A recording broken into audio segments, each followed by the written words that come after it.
If a country is joining EU, then this country adopts European institutions, fights corruption, builds modern markets, gets integrated into European value chain, and becomes a high-income country. So you mentioned Baltic states, Baltic countries.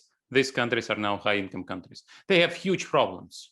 They lost a lot of population. They have all kinds of domestic political issues, yet these are high-income countries. Poland is a high-income country. Czech Republic is a high-income country. Even Hungary is a high-income country, even though its growth in the last 10 years has been mostly driven by European subsidies. But if you indeed compare Poland and Ukraine, then these countries were at the same level of GDP per capita, the same income level 30 years ago. And today the gap is 3 times. So when you think about those magnitudes, you can see how you can do very different things. And Poland, Poland has its own political issues and divides and problems, and I can talk about those, but Poland is a high-income country, fully integrated into European Union politically and economically. Ukraine is a corrupt, reasonably free, but very corrupt and oligarchic crony capitalist country. Now, why that happened? Because elites and societies decided that that's a good idea, to grab what we can grab. In some cases, that was a geopolitical problem. For example, in Armenia, there is I can go on and on. Armenia is stuck between Azerbaijan and Turkey, and is landlocked, and it has a huge diaspora and therefore huge emigration. You can talk about Uzbekistan, where there was a stellar rise of a dictator who grabbed power.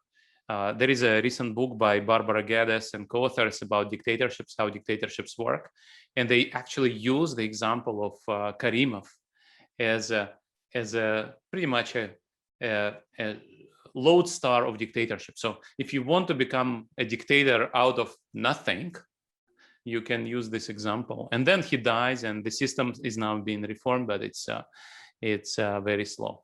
Now, some countries have done better than others. So if you think about, for example, Kazakhstan was at the level of 50 or 60% of Russian GDP per capita in the beginning of transition. Now they are at the same level.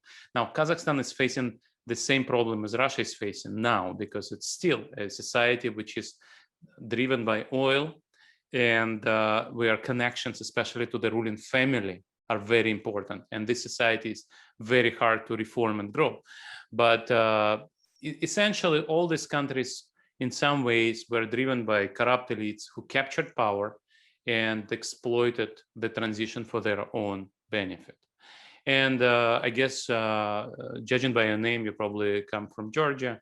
In Georgia, we had a very interesting transformation where it was 20 years ago, it was pretty much a failed state.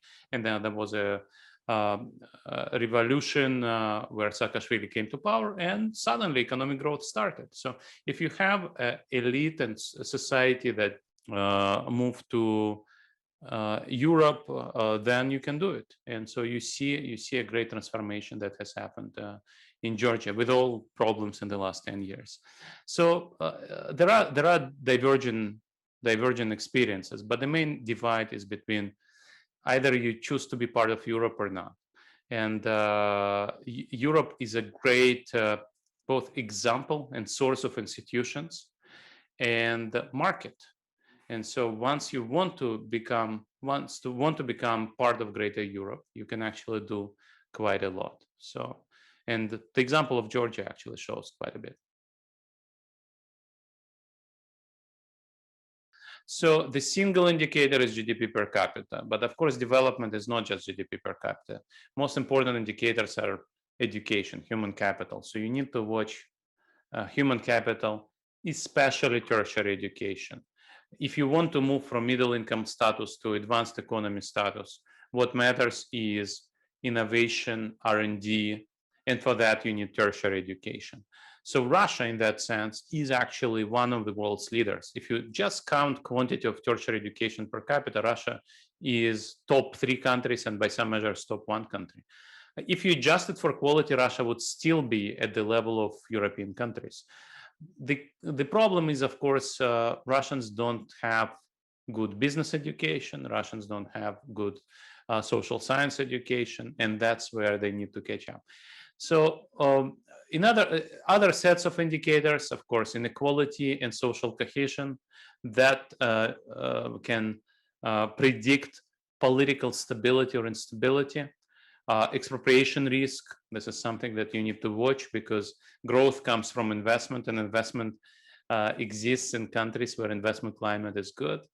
Health and life expectancy is also a measure of quality of life. It's more for citizens rather than for investors, and all these things matter. But the simplest metric is GDP per capita, and then I would say education, human capital. The simple forecast is it's not going to be any growth. So Russia will stagnate. It will grow at 1 or 2% per year, which means it will be falling behind Central Eastern Europe, falling behind United States, falling behind the average world growth. And indeed, to catch up with the West, Russia needs new sectors, knowledge-based sectors, which is plausible because Russia does have human capital. But for that, you need reforms, which probably need change of the regime. And as I said, I cannot predict the change of the regime will be to the better. But if you want Russia to catch up with the advanced economies, you need more competitive, more open regime, and also the regime that reestablishes connections with the rest of the world. Because for new sectors, you need foreign investment and you need access to global markets. And this is what Russia doesn't have right now. If you're a global CEO, what do? You look around the world and you weigh risks and returns. And risks include expropriation risks. And so in some countries, it's even worse. And so the question is how you price those risks in. And so some companies still invest in Russia. And assets are cheap. So this is one of the things which attracts people to Russia, because Russian assets are about half the price of assets in comparable emerging markets. So if you are brave and not afraid of risks, why not? You can build a great company in today's Russia. Because you have protection from expropriation, because you have friends who are close to Putin, because Putin, for some reason, likes your sector. And there are pockets of meritocracy in today's Russia. Russia is not universally KGB-dominated corrupt state. That's for sure. So I gave an example, World Cup, which was run very well. Russia has world-class IT companies, which of course suffer from isolation. But Russia is one of the very few places in the world where without firewall, Russia had its own competitor to Google, its own competitor to Facebook, and now Telegram Messenger, which has been developed outside of Russia, but still it's a great competitor to WhatsApp. But Russia also, Elias mentioned Sberbank. Sberbank is indeed a very competitive, very modern financial company. So there are pockets of meritocracy even within Russian government. So Russian central bank, for example, has done a great job in the last 10 years in monetary policy. And so you can do things even in today's Russia if for some reason the system allows you to do that. So the current prime minister, for example, made his name in digitizing tax service and land cadastre, which works well. And it's not impossible that the current prime minister will be able to implement this infrastructure investment agenda without much corruption. Who knows? So these things may happen.